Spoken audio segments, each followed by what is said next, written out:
Sejarah kemerdekaan Indonesia dipenuhi oleh banyak cerita-cerita kelam yang menandakan perjuangan panjang bangsa Indonesia untuk meraih kemerdekaan dan demokrasi di negeri tercinta ini. Sejumlah peristiwa tragedi yang terjadi telah meninggalkan bekas luka yang mendalam di hati masyarakat, menggambarkan betapa beratnya perjuangan melawan para penjajah dan otoritarianisme di Indonesia. Selamat datang di channel Story Boom. Channel ini akan membahas berbagai fakta, sejarah dan juga berbagai kisah-kisah menarik, dan di dalam video ini saya akan membahas beberapa peristiwa kelam dalam sejarah Indonesia.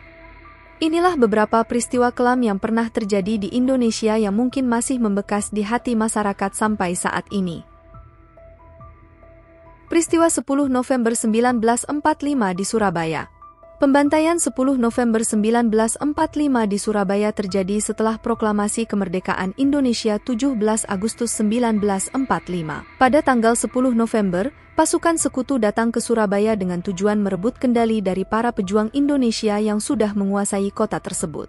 Konflik pun pecah, dan terjadilah pertempuran sengit antara pasukan Indonesia dan sekutu. Dalam konteks ini, pasukan sekutu melakukan tindakan kejam terhadap rakyat Surabaya yang mendukung kemerdekaan. Terdapat berbagai laporan dan saksi mata yang menyaksikan pembunuhan massal, penjarahan, dan perlakuan kasar terhadap warga sipil. Tragedi ini menciptakan momen kelam dalam sejarah perjuangan kemerdekaan Indonesia, di mana darah dan tangis rakyat menyatu sebagai bagian dari pembantaian tersebut.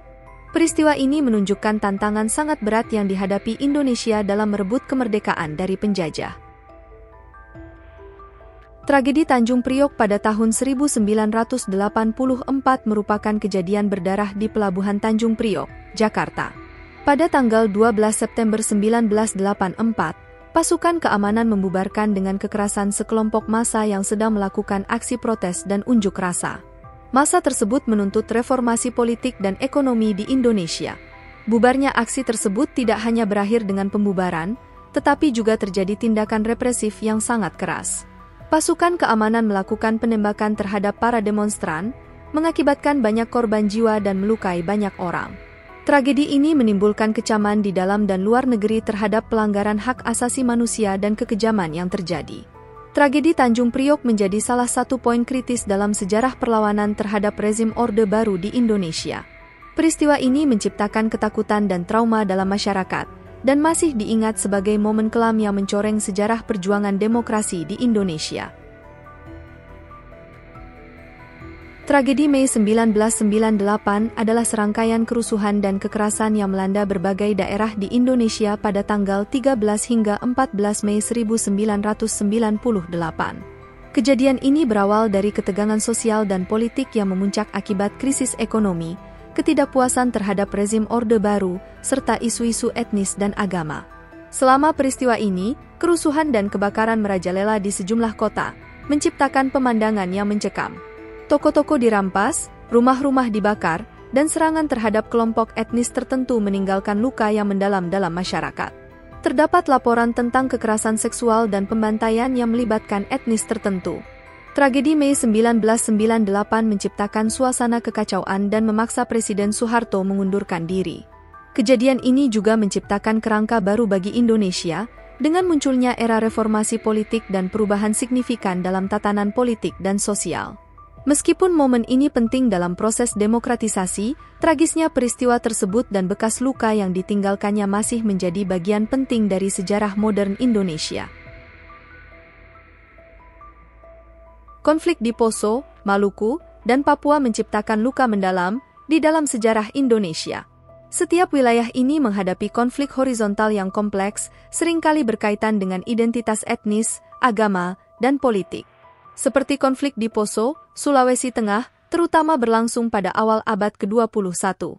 Perseteruan antara kelompok agama dan etnis menghasilkan kekerasan dan pembunuhan. Faktor ekonomi, kebijakan pemukiman, dan agitasi ekstremis memperumit situasi, menciptakan kisah kelam di wilayah ini.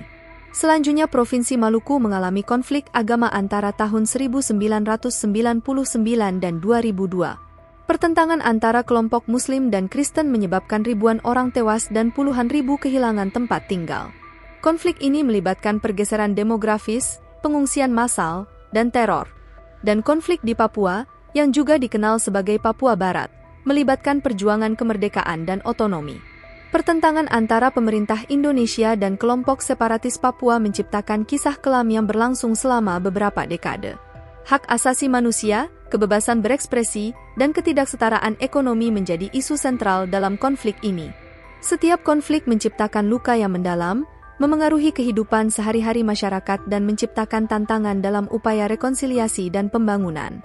Upaya penyelesaian dan perdamaian terus berlangsung, namun bekas-bekas luka konflik masih dirasakan dalam berbagai aspek kehidupan di wilayah-wilayah tersebut. Tragedi Semanggi 1998 adalah peristiwa berdarah di Jembatan Semanggi, Jakarta, pada bulan November 1998. Tragedi ini melibatkan bentrokan antara mahasiswa yang sedang melakukan protes dan aparat keamanan pada masa puncak reformasi politik di Indonesia. Pada tanggal 13 November 1998, pasca resignasi Soeharto, mahasiswa dan aktivis pro-demokrasi berkumpul di Jembatan Semanggi untuk menyuarakan tuntutan mereka. Namun, situasi berubah tegang ketika aparat keamanan memberlakukan tindakan represif terhadap para pengunjuk rasa. Bentrokan pun tak terhindarkan, dan terdapat laporan tentang penggunaan kekuatan berlebihan oleh aparat keamanan. Tragedi ini menyisakan kesan yang mendalam dan menciptakan kecemasan nasional. Kematian dan cedera di kalangan para pengunjuk rasa menciptakan rasa kehilangan dan kemarahan di masyarakat. Peristiwa ini menjadi simbol perjuangan mahasiswa dan masyarakat sipil dalam memperjuangkan demokrasi dan hak asasi manusia di Indonesia. Meskipun tragedi Semanggi memainkan peran penting dalam perubahan politik di Indonesia, ia juga menciptakan luka dan pertanyaan mengenai hak asasi manusia dan kebebasan berpendapat. Peristiwa tersebut memberikan momentum bagi perubahan politik di negeri ini, tetapi juga menggambarkan beratnya perjuangan mencapai perubahan yang adil dan demokratis. Dari beberapa peristiwa kelam perjuangan menuju kemerdekaan dan demokrasi di Indonesia, melibatkan pengorbanan besar, dan penting untuk kita mempelajari dan mengingat sejarah. Bukan sekedar untuk sebuah pengetahuan tetapi juga untuk mendorong rekonsiliasi dan membangun masa depan yang lebih baik.